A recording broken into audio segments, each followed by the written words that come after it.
Assalamualaikum warahmatullahi wabarakatuh. Anak-anak, kali ini kita membicarakan mengenai protista mirip tumbuhan. Oke, ada yang tahu protista mirip tumbuhan itu cirinya seperti apa? Protista mirip tumbuhan ini adalah cirinya ada yang uniseluler atau bersel satu, ada yang multiseluler, ada bersel banyak, dan ciri yang penting adalah dia mempunyai klorofil. Jadi bisa berfotosintesis, artinya bersifat autotrof, yaitu dapat membuat makanan sendiri. Protista mirip tumbuhan ini dibagi beberapa filum. Yang pertama adalah Euglenophyta atau Euglena. Yang kedua Chrysophyta atau alga keemasan. Kemudian Pyrophyta atau alga api. Chlorophyta alga hijau. Phaeophyta alga coklat atau pirang. Dan yang terakhir adalah Rhodophyta atau alga merah. Sekarang protista mirip tumbuhan ini mempunyai ciri yang pertama adalah uniseluler maupun multiseluler. Hidup sendiri atau berkoloni artinya berkelompok. Bersifat eukariotik artinya mempunyai membran inti. Jadi inti sel mempunyai membran, artinya inti sel tidak berhubungan langsung dengan sitoplasma. Dan termasuk Talophyta, artinya tidak mempunyai akar, batang, dan daun sejati. Yang seperti akar adalah holdfast, jadi untuk memegang, ya, untuk alat pemegang. Kemudian yang seperti batang maupun daun ini berfungsi selain menyerap air dan garam mineral di air juga untuk fotosintesis.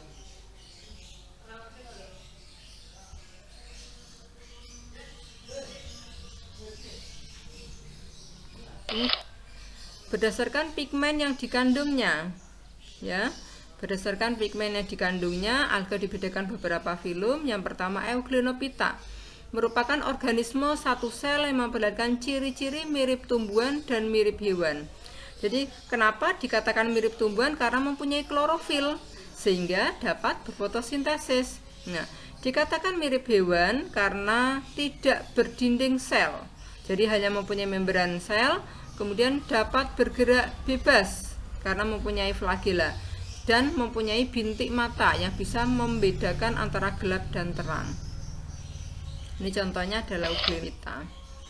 Nih, Euglenophyta. Jadi strukturnya seperti ini.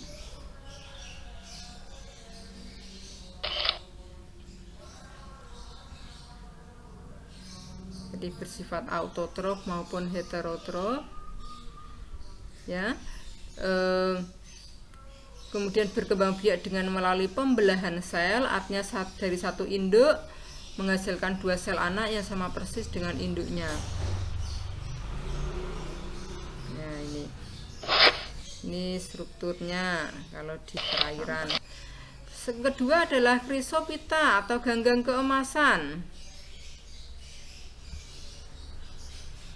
Cirinya adalah hidup di air tawar maupun air laut, bersel tunggal maupun bersel banyak, dan warnanya keemasan. Ini ada 3 kelas. Pertama adalah Xanthophyce, 2 Chrysophyce, 3 Basilariopice. Nah, itu contoh-contohnya ini ya.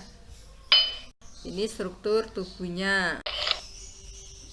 Nah, ini struktur tubuh diatom, bentuknya bermacam-macam.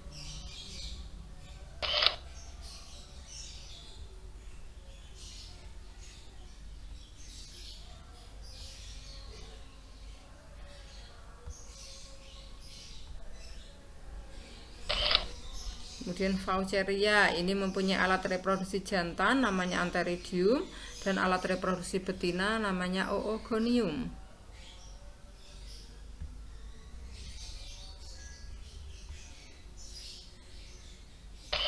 Nah, ini adalah struktur dari alga api atau Pyrophyta. Jadi kalau berkelompok maka seperti api, ya, hidupnya di laut. Nah, ini. Sekarang filum alga hijau atau Chlorophyta. Jadi cirinya adalah bersel satu, ya.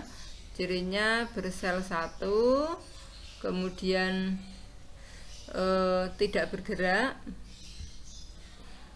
Misalnya adalah chlorella, chlorococcum. Ada yang bersel tunggal tapi bergerak. Contohnya Chlamydomonas. Ada yang berkoloni atau menggerombol tapi tidak bergerak, Hydrodiction. Ada yang berbentuk koloni tapi dapat bergerak, misalnya adalah Volvox. Ada yang berbentuk benang, Spirogyra maupun Oedogonium. Nah, Spirogyra ini bisa kita dapatkan di kolam. Jadi bentuknya kayak, warnanya kayak benang, warnanya hijau. Ada yang berbentuk lembaran, misalnya ulva maupun cara. Jadi ulva ini hidup di laut, bisa digunakan untuk membuat sop. Chlorella bersel satu, jadi strukturnya ini adalah ulva lactuca, rumput laut warna hijau. Phaeophyta atau ganggang coklat, contohnya adalah Sargassum, Macrocystis, Ectocarpus, Fucus. Nah, ini mengandung senyawa alginat. Nah, ini contohnya struktur dari Sargassum. Ini Fucus, contoh Fucus. Kalau Rhodophyta, alga merah, contohnya adalah Eusebia, Spinosum, Gelidium, Calimania, Scinata, Laurencia. Nah, ini Gracilaria mengandung bahan agar-agar. Jadi semua dari ganggang yang kita pelajari tadi yang mengandung agar-agar adalah kebanyakan alga merah atau Rhodophyta, khususnya adalah Gracilaria yang paling banyak, ya, mengandung senyawa karagenin. Nah, ini contoh Eusebia spinosum. Nah, ini Palmaria, berupa lembaran. Nah, sekarang kita belajar manfaat alga.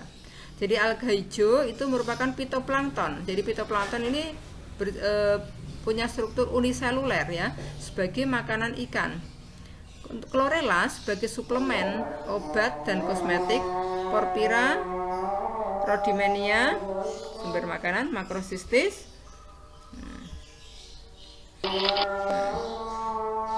Gelidium dan Gracilaris untuk membuat agar-agar.